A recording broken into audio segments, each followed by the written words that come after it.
وبعدين يا سيدي نزل الحرامي من السطوح على المواسير لحد شقة الأستاذ محمود. الكلام ده حصل امبارح يا خوخة؟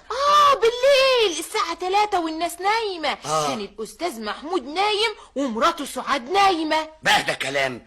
يبقوا عارفين ان في جاي لهم حرامي ويناموا؟ وش عرفهم ان في حرامي جاي لهم؟ وبعدين نزل من على المواسير فتح شباك المطبخ ودخل الشقة. ده الأستاذ محمود؟ لا ده الحرامي. يظهر بقى لما دخل الشقة عمل صوت، قام سمعوه راح قايم له من النوم. ده بقى الحرامي؟ لا الأستاذ محمود. وراح ماسك كده الحرامي ونزل فيه ضرب وراح موديه القسم.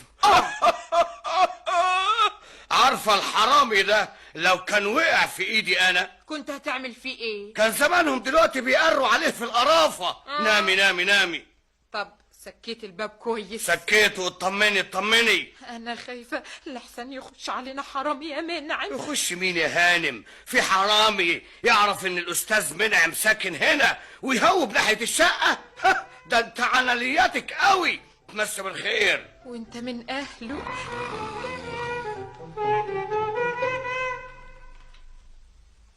هي دي الشقة؟ ايوه.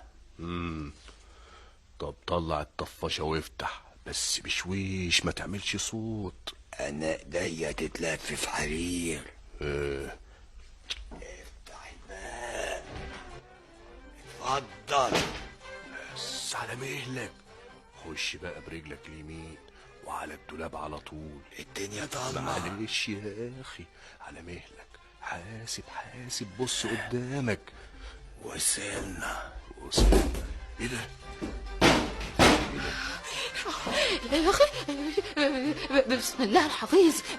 منعم. ايه في ايه يا اخوخ؟ في ايه؟ في صوت حرامي في الشقة. قولي له فوت عليا بكره احسن انا ما معيش فكه. هو ده صاحب البيت؟ بقول